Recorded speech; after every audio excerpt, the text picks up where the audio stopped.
Добра вечер, почитувани гледачи. Во следните 10 минути ќе може да проследите кои настани ја одбележаа културната сцена во Македонија. Македонската театарска и филмска сцена загуби уште едно големо име.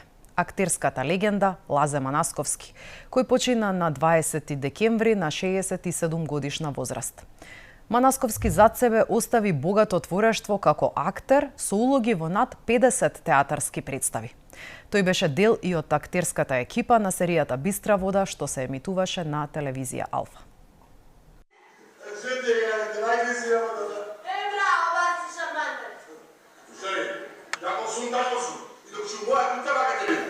Кога заминува актер, не заминува само човек. Заминува цел еден свет. Цел еден универзум што тој го создавал на сцена.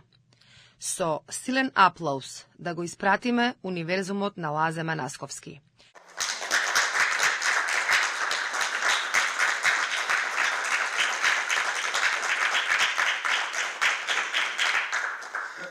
Со овие зборови, во името на македонското глумиште, директорот на Драмски театар Скопје, Роберт Велјановски, му одаде последна почит на истакнатиот македонски театарски, филмски и телевизиски актер Лазе Манасковски. Лазе беше голем другар, колега, актер кој уживаше во спремањето на улогите, рекоа актерите од Драмски на комеморацијата за Манасковски, кој почина на 20 декември на 67 годишна возраст. Гледајќи ги фотографиите од нашите заеднички представи на веста на неговата смрт, една фотографија особено ме потресе. Тоа представата Соберен центар, местото каде што луѓето одат кога ќе умре. На таа фотографија е Мите, Мешко, Ванчо, Мари, Лазе. Пред 12 дена ми се јави Лазе. Гласот му беше тежок и ми рече: "Тате, не сум добро, одам нагоре." Драг Лазе, испеете ја таму горе песната од Соберен центар. Се е исто во мојот крај. Само мене веќе ме нема. Многу малку на оваа сцена сум играл со него, но затоа како директор сум се гордеал опаметен од тоа што беше врвен професионалец. Секогаш даваше се од себе заедно со колегата да даде на колегата што е можно повеќе. Но најмногу сме играле во Фани Мани и жена ми се вика Борис. За жал, многу малку во Драмскиот театар повеќе надвор тоа. За Манасковски ни солзи зборуваше и неговиот син, глумецот Симон Манасковски, кој рече дека неговиот татко верувал во дисциплина и во искреност и сметал дека само преку конструктивна критика може да има добра представа. Денес ќе ви раскажам малку за татко ми, за неговата вистина и за неговиот театар. Како актер веруваше многу во дисциплина.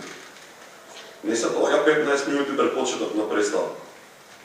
Кога ќе излезеш на сцена со проби, текстот мора да се знае. Така велеше он. Мразеше кога пробата доцни или кога се го влекува повеќе колку што треба.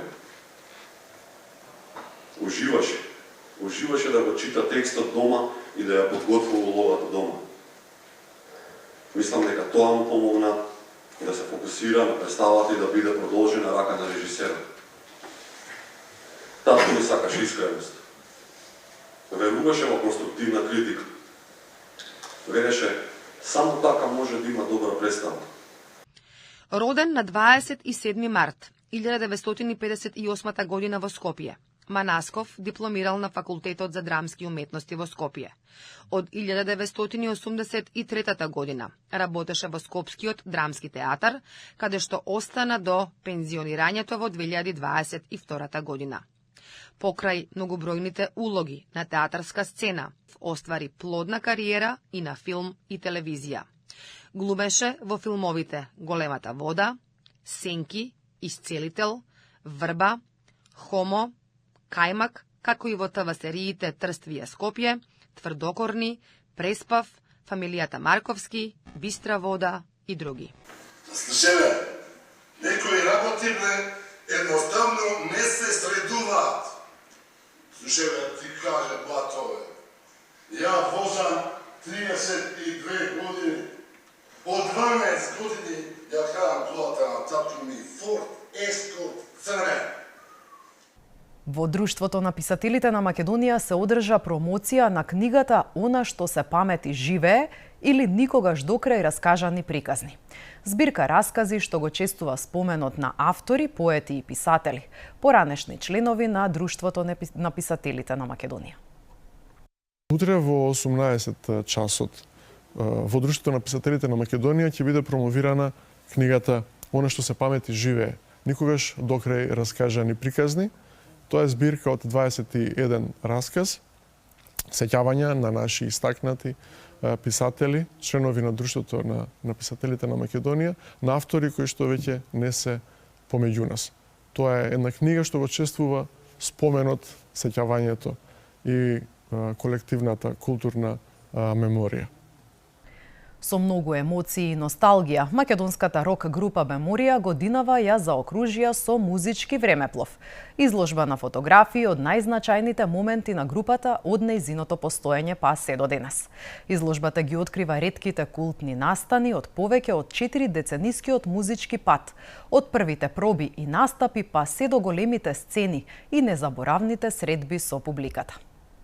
Уште еден повод многу важен и битен за сите нас, особено за луѓето кои биле долги години членови на бендот, но и за сите наши пријатели и семејствата и пријателите и колегите и медиумите кои ја следеа кариерата на Меморија која трае повеќе од 40 години, 42-43 година е веќе. А тоа е изложбата од црно-бело, насловена од црно-бело во боја или еден мал, ако концертот е музички времеплов, ова ќе биде еден мал фото и видео времеплов низ годините. На Незек имате можност да видите и фотографии од првиот ден, од првата постава па до последниот голем концерт во Борис Трајковски. Има артефакти, парчиња од овлека, гитари и така натаму од она време. Тоа беше се што ви подготвивме во денешното издание на Вестите од културата. Ви благодарам што не следевте со внимание.